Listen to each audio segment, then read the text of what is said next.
So, what if I told you that a messy, almost forgotten rebellion from way back in 1676, a full 100 years before the American Revolution, actually helped create a division in America that we're still grappling with today? Yeah, it's a wild story that starts with a fight over some pigs, but ends up inventing a whole new social order, one built very deliberately on the idea of race. Now, this quote, this really gets to the heart of the whole thing. It captures this one shocking moment when the impossible happened, and it posed a terrifying question to Virginia's wealthy elite. What they did about that fear? Well, that's the real story we're going to dig into. All right, so let's set the scene. We're in 17th century Virginia. It's a raw, tense frontier colony.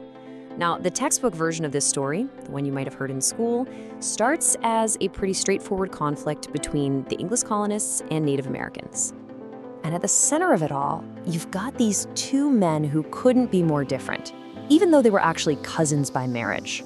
On one side, there's Governor William Berkeley. He's the establishment, the old guard. On the other, you have Nathaniel Bacon, this young, fiery, charismatic guy who'd basically been sent to Virginia by his dad to, hopefully grow up and stay out of trouble.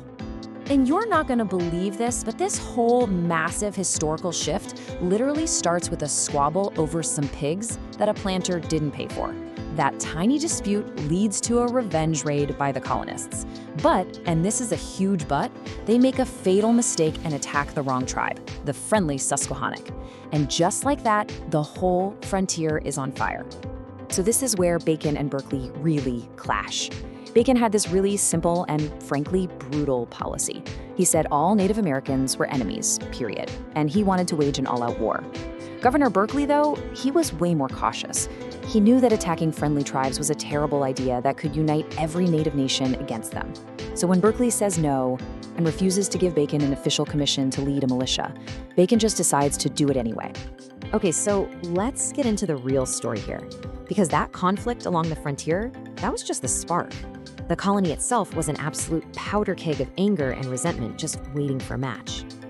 I mean, just try to put yourself in their shoes for a second. The money you make from your main crop, tobacco, is in the toilet, but the price of everything you need to buy from England is going up. On top of that, you're getting slammed with high taxes to build these forts that don't seem to do any good.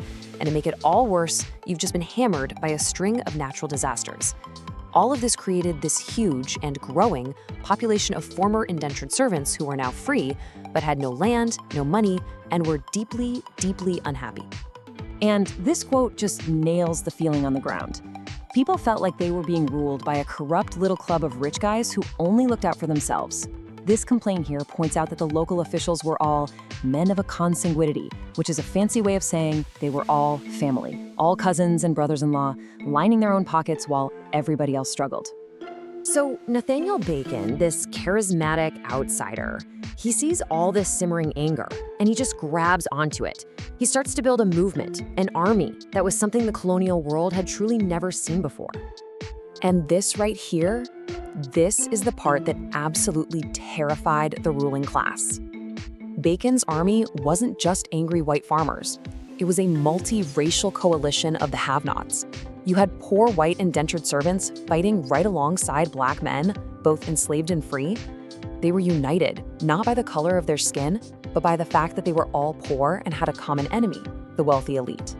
That one year, 1676, was just complete and utter chaos.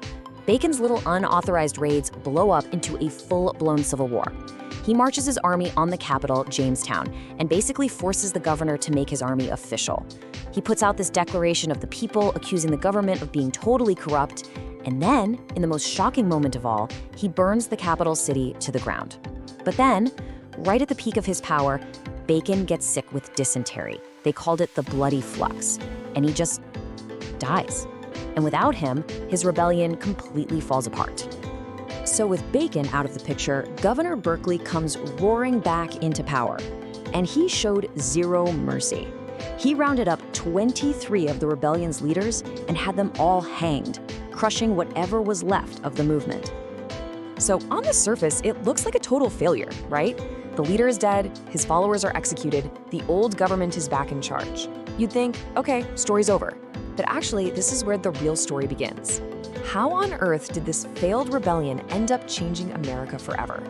Because the rebellion had shown the wealthy planters their absolute worst nightmare. It wasn't about their burned down property.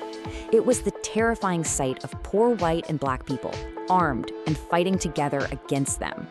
They suddenly realized if this could happen once, it could absolutely happen again. And next time, they might lose everything. The ruling class needed a permanent solution. They needed a way to guarantee that this kind of alliance would never happen again. And the plan they came up with was, in a way, both brilliant and absolutely horrifying. It was a conscious, deliberate strategy to divide the poor, using race as the wedge. And you can see the shift so clearly here. Before the rebellion, the main dividing line in Virginia was class, rich versus poor, and the main labor force was indentured servants, both black and white, who at least had the hope of freedom one day. But after the rebellion, everything changed. The main dividing line became race, and the main labor force became enslaved Africans for life. To make this happen, they legally cemented the idea of chattel slavery. And we have to be clear about what this meant. This wasn't just about forced labor. It was a system that legally redefined human beings as property, chattel, like a piece of furniture or livestock.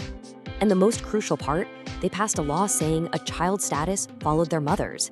That single rule made slavery a permanent inherited condition passed down from generation to generation, based solely on race. You can see them building this racial wall brick by brick through new laws. They stripped rights away from all black people, even the ones who had been free. They made it illegal for them to own guns or even gather in groups. They legally established that slavery was a lifelong condition for Africans. And then, and this is the master stroke, they gave new privileges and legal advantages to poor white people. It was a classic divide and conquer strategy. It gave the poorest white person a reason to feel superior, a reason to side with the rich planters against the enslaved black population. So, when we look back, what is the true legacy of Bacon's rebellion? Well, the way we remember it is really split between this popular, almost heroic